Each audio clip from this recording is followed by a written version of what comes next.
সকালবেলার কাজের মধ্যে সবথেকে আলস্য লাগে কোন কাজটা জানো তো? এই যে যখন সমস্ত বাসি কাজকর্ম সেরে গোপালকে তুলতে হয়। আগের ঘরে তো ওই যে বলি না তোমাদের দাদাভাই তুলতো, আর এখন বেশিরভাগ সময়টাই মেয়ে সকালবেলাটা দেয়। আজকে মেয়ে সকালবেলায় 6:30 থেকে পড়া ছিল, তো সেই কারণে ও পড়তে চলে গেছে। তারপরে আর শুইনি।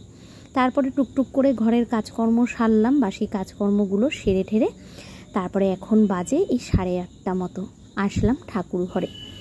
আর ঠাকুর ঘরটা একেবারে সকালবেলা পুরো পরিষ্কার করে নিলে কি হয় বলো তো, দুপুরবেলা আর মুছতে হয় না, বারবার শুধু জামা ছেড়ে ছেড়ে ঢোকা, ওটাও তো অসুবিধা হয়। তো সেই কারণে সকালবেলাটায় একেবারে পুরো ঠাকুরঘর পরিষ্কার করে রাখি। আর যেদিন স্নান করি মনে করি সেদিনকেতে একেবারেই পুজো করে ফেলি, দুপুরবেলা শুধু গোপাল সোনাকে খেতে দিই। তবে এখন তো যেহেতু একটু বর্ষা বৃষ্টির ওয়েদার, আর যেহেতু 2-3 বার করে এখন আর স্নানও করি না, তো সকালবেলার বাসি কাজকর্মগুলো সেরে হাত মুখ ধুয়ে তো তারপরেই চলে আসলাম ঠাকুর ঘরে জামা কাপড় ছেড়ে ঠেরে। আমাদের জানো তো মিউনিসিপ্যালিটির ঘরে এই পরশু দিনকে, তোমাদের তো গতকালকে বলাই হয়নি, পরশু দিনকে আমাদের বাড়ি ইনকোয়ারি করতে এসেছিলো যে আমাদের বাড়িটা যেহেতু পুরো কমপ্লিট হয়ে গেছে আর আমরা এখন থাকছিও ঘরে, তো মিউনিসিপ্যালিটির থেকে আমরা 3 নম্বর টাকা পাওয়ার কথা আছে, এর মধ্যেই এই মাসেই হয়তো পাবো। তো ইনকোয়ারি করতে এসেছিলো যে আমাদের ঘরের ভেতর টেতরগুলো সব ঠিকঠাক ওদের মতো করেছে কিনা।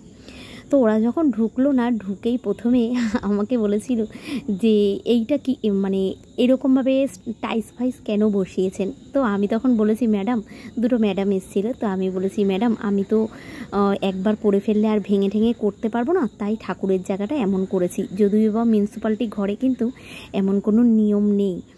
তো তারপরেই ওনারা বলল যে দেখলো ঠেকলো, তারপরে বলল পুরো বাড়িটা দেখার পর ওনারা বলল সব থেকে সুন্দর হয়েছে আপনার ঠাকুরের জায়গাটাই, ঠাকুরের জায়গাটা খুব সুন্দর হয়েছে, ঢুকতেই একদম ঠাকুরের জায়গাটা বেশ ভালো লাগে। আর আমরা কিন্তু বেশিরভাগ সময়টাই মানে কেউ আসলে টাসলে এই সামনের গেটটা দিয়েই ঢোকে জানো তো। তো সামনে বেশ ঠাকুর ঘরটা পড়ে, দেখতেও ভালো লাগে, তো ভালো লাগে বেশ। আমার আগাগোড়াই খুব ইচ্ছে ছিল যে ঠাকুরের জন্য এরকম একটা জায়গা করব যেখানে আমি গোপাল সোনাকে দোলনাতে বসিয়ে রাখতে পারবো। আমার আগের ঠাকুর ঘরটায়ও বসাতে পারতাম না, তারপরে তো শাশুড়ি মায়ের যেই ঘরটায় আমরা ছিলাম তো সেখানেও কিন্তু বসাতে পারতাম না, ওখানে তো কম জায়গার মধ্যে ছিল। তো সেই কারণে এই মনের ইচ্ছেটা আমার পূরণ হয়েছে যে গোপাল সোনাকে সবসময় দোলনায় বসিয়ে রাখতে পারি। এত গরম লাগে ঠাকুর ঘরটায়, আর আজকে ওয়েদারটা তো একদম মানে খুব সুন্দর, সকাল থেকেই দেখলাম রোদ উঠেছে।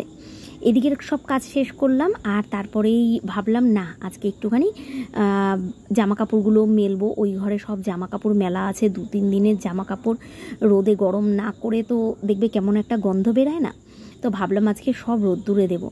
তো বিছানা কাঁথাগুলো দিতাম, কিন্তু সেরকম একটা রিস্ক পেলাম না, যে মাঝে মাঝে মেঘলা করছে মাঝে মাঝে রোদ উঠেছে। আর যখন আমি কাজগুলো করছিলাম তখন খুব একটা রোদ ছিল না, কিন্তু বেলা বাড়ার সাথে সাথে খুব সুন্দর রোদ দিয়েছিল, কিন্তু তারপরে আমি আর দিইনি, দেখি কালকে যদি আবার রোদ ওঠে তাহলে দেব। এই কম্বল আর কাঁথাটা এখন গায়ে দিই, মানে রাতে এত ঠান্ডা লাগে, নিচের থেকে তো ঠান্ডা ওঠেই, তারপরে আবার পাখাটা এত স্পিড হয়েছে পরিষ্কার করার পর থেকে, তো রাত্রিবেলায় কাঁথা কম্বল গায়ে দিতে হয়। আর কদিন বৃষ্টি হয়েছে, কাঁথা কম্বলগুলো গায়ে দিয়েছি, কেমন যেন একটা ভেজা ভেজা হয়ে গেছে।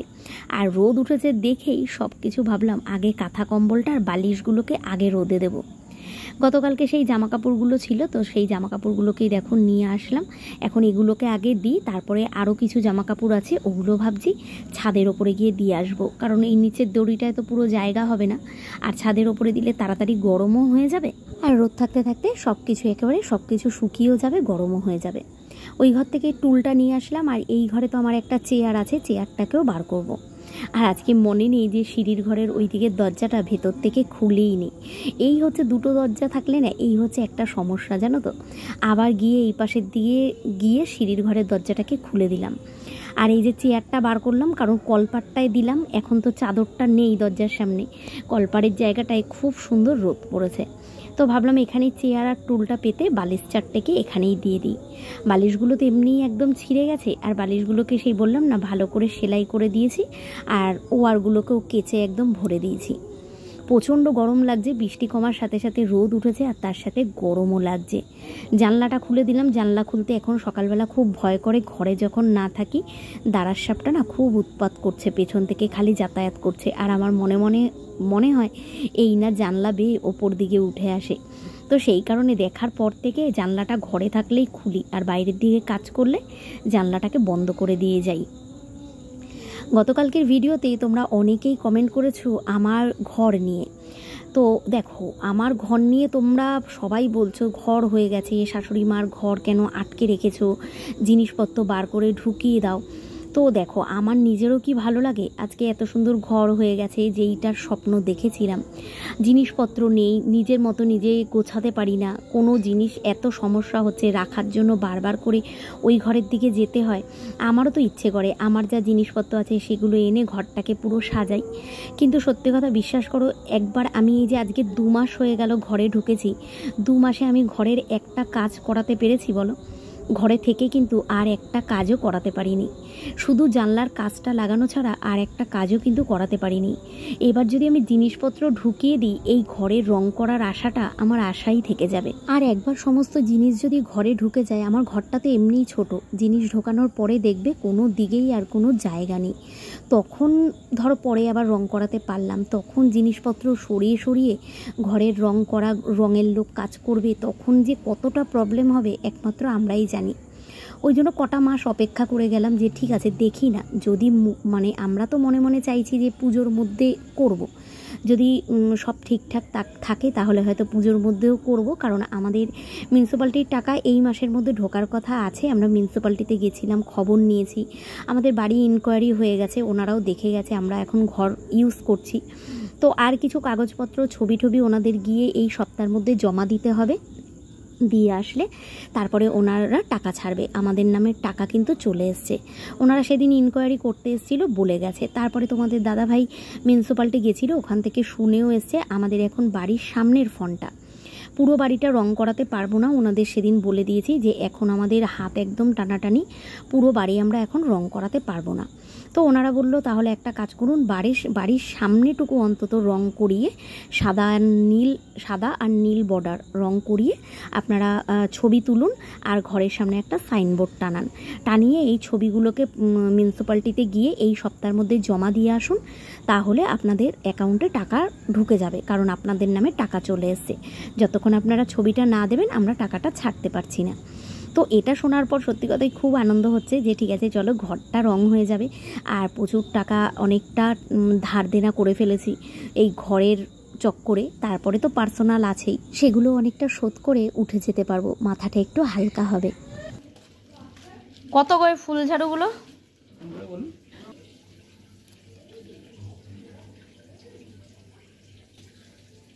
কত হলো? 140। এই দুটো নিন। কত করে দাম চেয়েছিল বলো তো? এটা চেয়েছিল 150 টাকা, এটা বলেছে 150 টাকা, আর এইটা বলেছে 130 টাকা। আমার না নেবো না, বাজার থেকে নিয়ে আসবো। আমাকে বলছে আপনি কত দেবেন? আমি বলছি কি 70 টাকা করে দুটো দেবো, 140 টাকা দেবো। বলছে না লাস্ট 200 টাকা। আমি বলছি নেবো না, আমি বাজার থেকে নিয়ে আসবো, আমার তো বাজারে যাওয়া অসুবিধা, তাই আমি এখান থেকে নিয়েছি। ওরা অনেক দাম চায় জানো তো, ঠিক মতো একটু দাম করে নিলে ঠিক আছে। আমার তো ওই বেড়ার ঘরটা পরিষ্কার, শাশুড়ি মায়ের ঘরটা পরিষ্কার করতাম, একটা তো ছিল, তো ওটা একদম মুড়িয়ে পুরো নষ্ট হয়ে গেছে। আর এইগুলো দিয়ে না ঝাড়া পোছা করতে খুব মানে সুবিধা হয় এগুলো দিয়ে। তো এখন তো আর জিনিসপত্র ঘরে কিছু নেই, এর মধ্যেই জিনিসপত্র ঢুকবে, মোটামুটি এই মাসের মধ্যেই সব জিনিসপত্র ঘরে ঢোকানো হয়ে যাবে, ঘরটাও রং হয়ে যাবে। তো সেই কারণে নিলাম, অনেক দিন বাদে এসছে।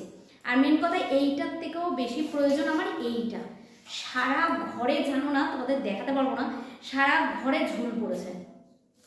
তো পরিষ্কার করবো, এখন তো এগুলো তো আর হাত পাই না, এরকম লম্বা লাঠি না হলে, আর এইগুলো দিয়ে না খুব সুন্দর পরিষ্কার হয়, একদম নরম তো মাথাগুলো, খুব সুন্দর পরিষ্কার হয়।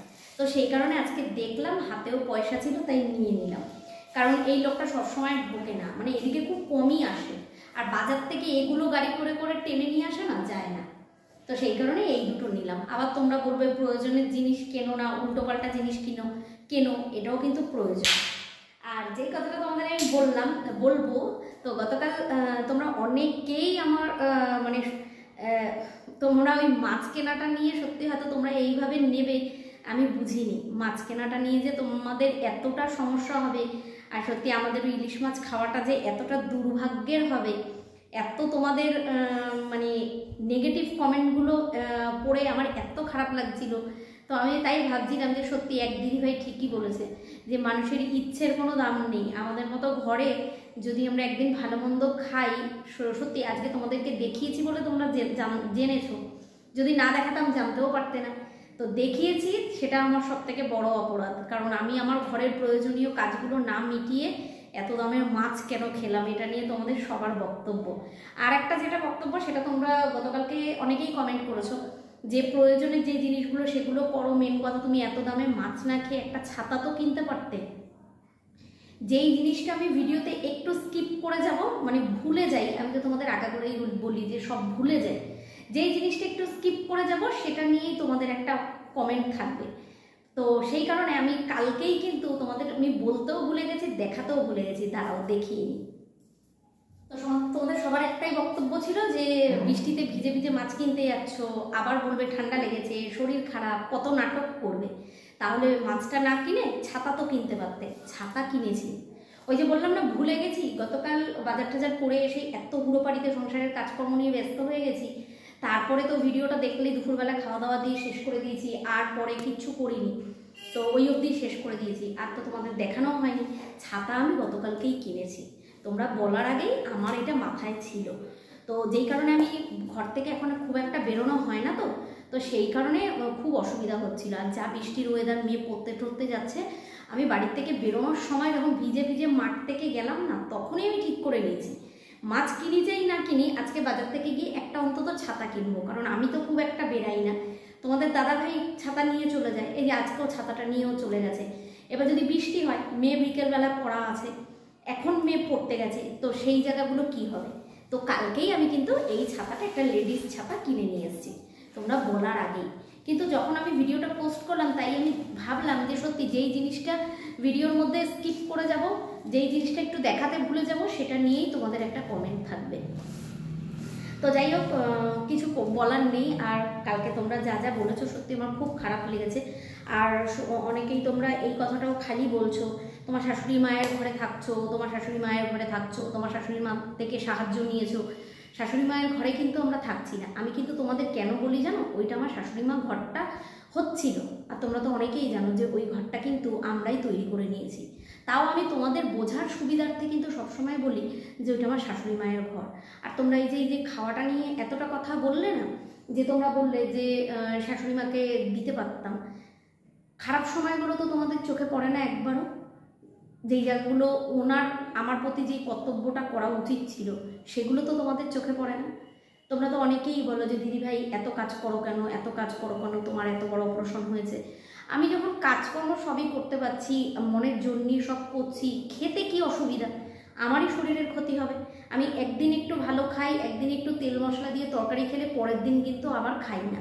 আর আমি খাওয়া দাওয়াও অনেক কন্ট্রোল করি, এই যে রান্নাটুকু করি ঠিকই, কারণ আমি তেল ঝাল মশলা কম দিয়ে রান্না করতে পারি না।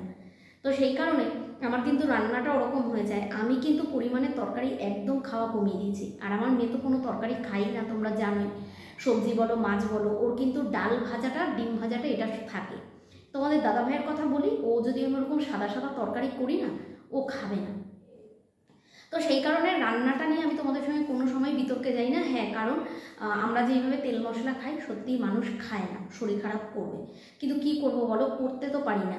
তো যাই হোক, এখন খাওয়া দাওয়া অনেক কমিয়ে দিয়েছি। আমি তো অত তেল ঝাল মশলা খাই না, আমার জন্য কিছু না হোক অন্তত একটা সেদ্ধ আমি রাখি, আর একটুখানি তরকারি দিয়ে আমি ভাতের পরিমাণটাও একদমই কমিয়ে দিয়েছি। তো রুটি করতে যেহেতু ইচ্ছে করে না সবসময়, তো সেহেতু আমি মুড়ি ছাতু এগুলো খাই। তো সেই কারণে কালকে তোমাদের কথাটা শুনে আমার খুব খারাপ লাগলো যে আমার যখন শরীর খারাপ হলো, আমি এতটা অসুস্থ ছিলাম, আমি এত কষ্ট করে সংসারের কাজগুলো এখনও করি, মনের জোর নিয়ে এখনও করি, ভারী ভারী কাজও করি, তখন তোমাদের একবারও চোখে লাগে না। তখন তো তোমরা একবারও বলো না যে দিদিভাই তোমার শাশুড়ি মা কেন এসে তোমাকে একটু সাহায্য করে না। আমি কালকে মাছটা খেয়েছি বলে তোমাদের সেই বক্তব্যটা যে তুমি তো দিতে পারতে। মানুষকে বড়দের দেখেই না ছোটরা শেখে, জানো তো। বললাম না, সবসময় সংসারের খবর আমি সোশ্যাল মিডিয়াতে আনতেই চাই না। যার যার পারিবারিক সমস্যাটা নিজেদের মধ্যেই রাখা ভালো, আমি এটা মনে করি। কারণ সোশ্যাল মিডিয়ায় আমি সব সময় দেখেছি যারা যারা ভিডিও করে পরিবারের ঝামেলাগুলো যখন নিয়ে আসে, তখন তোমাদের শুনতে খুব ভালো লাগে, তারপরে কিন্তু নিজেদের মধ্যে সম্পর্ক নষ্ট হয়ে যায়। কারণ কি বলো তো, তারপরে আর জায়গা থাকে না ওটাকে ঠিক করার। আজকে হয়তো আমি তোমাদের বলবো, সমস্ত কিছু খুলে বলবো, দুদিন বাদে কিন্তু তোমরা আমাকে খারাপ চোখে দেখবে, কিছু মানুষ আমার পরিবারের অন্য কাউকে খারাপ চোখে দেখবে। কিন্তু দেখো, তোমরা হয়তো খারাপ চোখে দেখবে, একদিন না একদিন তো আমাদের সম্পর্কটা ঠিক হবে। তখন আমরা কি হবে, আমরা কিন্তু মিলেমিশে যাব। তখন আবার তোমরাই কমেন্ট করবে, আবার ঘুরিয়ে অন্য কমেন্ট তোমরাই করবে। তো সেই কারণে আমি কোনো সময় আমার পরিবার ছাড়া, মানে আমি তোমাদের আগে করেই বলেছি, আমাদের 3 জনের ফ্যামিলি ছাড়া আমি কিন্তু কোনো সময় আমার ভিডিওতে আমি কাউকে টানি না। আমি আশা করবো যে পরবর্তী দিনে তোমরাও সত্যি কথা টানবে না। আর আমার যখন কর্তব্য করার হবে সেটা আমাকে কাউকে বলে দিতে হবে না। আমার এইটুকুনি বোধ আছে, আমি এমনি হাওয়ায় এতটা বড় হয়ে যাইনি। আমার এইটুকুনি বোধ আছে কখন আমার কি কর্তব্য পালন করতে হবে। ঠিক আছে, তো চলো এইসব বিতর্কে যাওয়ার দরকার নেই। কালকেরটা খুব ভুল হয়ে গেছে। তো তোমাদের দাদাভাইকেও তাই কমেন্টগুলো পড়ে শোনাচ্ছিলাম। আরেকটা যেটা কথা, সেটা হচ্ছে তোমরা বলেছো যে তোমার দিদির টাকা, হ্যাঁ আমি তোমাদের বলেছি যে দিদিও টাকা দিয়েছে, আমিও টাকা দিয়েছি, দিয়ে ইলিশ মাছ আনা হয়েছে। কিন্তু ব্যাপারটা কি হয়েছে জানো, তোমাদের তো আমি বাড়িতে বলে গেলাম, ওই কথাটা সকালে বললাম। লাস্ট অব দি ভিডিও আমি যেইভাবে শেষ করি তোমাদের কোনো কথাই পুরো কথা বলতে পারি না। কালকে বিকেলবেলা দিদি এসেছিল, দিদি আসার পরে দিদি বললো যে বোন মাছ নিয়ে এসছি। তাই বললাম দেখ আমি তো যা মাছ নিয়ে এসছি তো সবাইকে ভাগ করে, হ্যাঁ আমি 3 পিস মতো এক্সট্রা মাছ রেখেছি। আমরা তো দুবেলাই খাবো, দিদিরা থাকলে যদি আমার সঙ্গে একসঙ্গে থাকতো তাহলে কিন্তু আমরা দুবেলা সবাই মিলে খেয়েই কিন্তু কালকে মাছটা শেষ হয়ে যেত। আমি কিন্তু 2-3 পিস মাছ রেখে দিতে পারতাম না, কারণ এখনও মা বাবাকে দিইনি, ওই বাড়ির দিকে তো যাওয়াই হয়নি, মা বাবাকে দিইনি। আর সত্যি কথা বলতে আমার কাছে সবথেকে বড় আমার মা আর দিদি, যে আমাকে অসময় দেখবে, মানে সে আমার কাছে ভগবানের সমান। ঠিক আছে, তো যাই হোক এখনও তো মাকে দিইনি, তো সেই কারণেই আমি কিন্তু রেখেছি। কারণ মাকে আমি আজকে আসতে বলেছি, মা বললো না আজকে আসবো না, 2 দিন বাদে আসবো, কারণ রবিবার সোমবার 2 দিনই নিরামিষ, শিব পুজোর জন্য খাবো না, থাক তোর কাছে। তো সেই কারণে আমি তো ওই বাড়িতে বর্ষার জলে যাবো না, কারণ আমি পড়ে ঠরে গেলে এখন আবার বিপদ ঘটবে। বাবা কালকে বারবার এসেছিলো, বারণ করে দিয়েছি যে তুই লিগে যাবি না, তো সেই কারণে আমি যাবো না। তো ব্যাপারটা কি হলো, তাইলে কিন্তু আমি 2 পিস মাছ রেখেছি। আর এই যে তোমরা বললো না, তোমাদের দোষ না, কথাটা আমি তোমাদের বলেছি, পুরো যেহেতু বলতে পারিনি, তোমরা ভুল বুঝেছো। দিদির টাকা কিন্তু কালকে আমি খরচা করিনি। কালকে দিদি এসেছিল বিকেলে, তা বললো যে বোন তাহলে যে আমার টাকার মাছ হয়েছে, আমি তো তোকে কিছু টাকা দিয়েছিলাম, তাহলে আর আমাকেই দিয়ে দে, আর কোনো টাকা পয়সা লাগবে না। আমি বললাম না, তোকে আমি 3 পিসই দিয়েছি, এইটা ভাব আমরা খাইয়েছি, তোর টাকা দিয়ে এরপরে একদিন সবাই মিলে এক জায়গায় আয়, নয় তোদের বাড়িতে যাব, নয় বাপের বাড়িতে একটু জল কমুক, আর না হলে আমার বাড়িতে 3 জনের যে কোনো এক বাড়িতেই একবার মাছটা আনবো, 2 জনের টাকা দিয়ে, যেটা ওটা দিয়ে আমরা সবাই মিলে এক জায়গাতেই খাবো। এক জায়গায় খাওয়ার মজাটাও আলাদা, কারোর ভাগ বাটারায় কমও পড়লো না। আর ইলিশ মাছের মাথা তেলটা রেখেছি, সেটা গাঠি কচু দিয়ে যখন রান্না করবো তখন দিদিকে মাকে আবার দিয়ে পাঠাবো। এরকমই হয় আমাদের না, ওরকম এই যে তোমরা যেইভাবে কথাগুলো বলো না, আমাদের পরিবারের মধ্যে সেরকম নেই যে আমি 4 পিস রাখলাম, আমার দিদিকে 3 পিস দিলাম, তাতে আমার দিদি রাগ করবে বা আমার মা রাগ করবে টাকা দিয়েছে বলে, ওটা আমাদের মধ্যে নেই, বুঝেছো তো।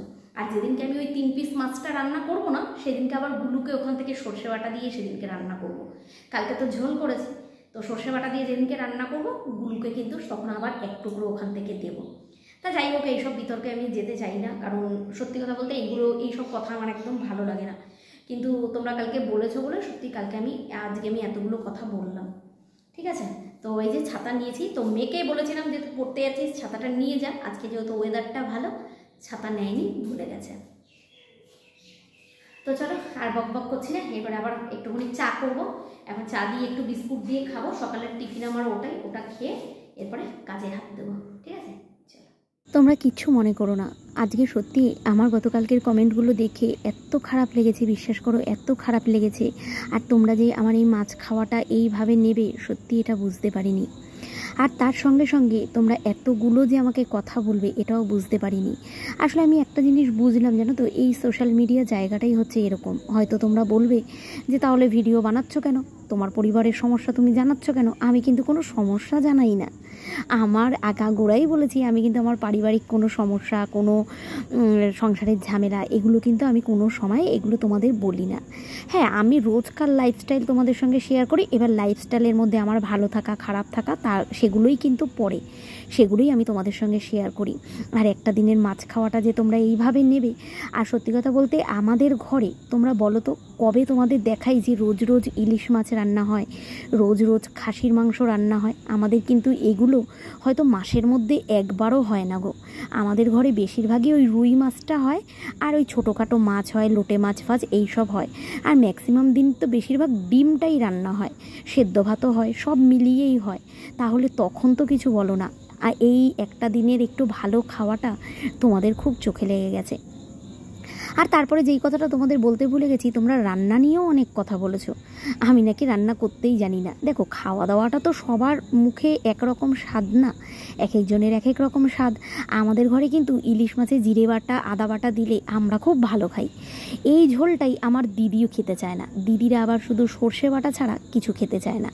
আমাদের ঘরে এইটাই চলে, কারণ আমাদের ঘরে সর্ষে বাটা চলে না। আমি যেদিন থেকে রান্না করেছি সেদিন থেকে এইভাবেই করি, কারণ আমার শাশুড়ি মাকে প্রথম এসে দেখতাম ইলিশ মাছ রান্না করলে এইভাবে রান্না করতো, আমিও শিখে গেছি। কারণ তোমাদের দাদাভাই ভালো খায়, আর ঘরের লোক যেটা ভালো খায় সেটা তো সবারই ভালো লেগে যায়। তো খাওয়া দাওয়ার রুচিটা কিন্তু সম্পূর্ণই নিজের ওপরে। তো আজকে আর সত্যি কথা বলতে একদমই আর ভিডিও বানানোর কোনো ইচ্ছেই লাগছিল না। তারপরও দেখলাম অনেকটা ভিডিও হয়ে গেছে, তো আজকে আর মনটাও ভালো ছিল না, তো সেই কারণে ভিডিও আর বড় করিনি। এই অবধি দুপুর অবধি দিয়েই রেখে দিয়েছি, কারণ কালকে যেহেতু রান্না বান্না করেছি, আবার আজকে রান্না করলেই তো বলবে এই তো কালকে এতগুলো খেয়েছে, আজকে আবার এত রান্না। আর একদিন রান্না করলে তো আমার ঘরে পরের দিন রান্না থাকে না, তোমরা জানোই। তো সেই কারণেই আজকে ভিডিওটা এই অবধি দিয়ে শেষ করে দিলাম। চলো, কিছু মনে করো না, রাগ করো না, খারাপ তো সবারই লাগে, রক্ত মাংসের শরীর তো। এখানেই ভিডিওটা শেষ করলাম। সবাই ভালো থেকো, আজকের মতো টাটা।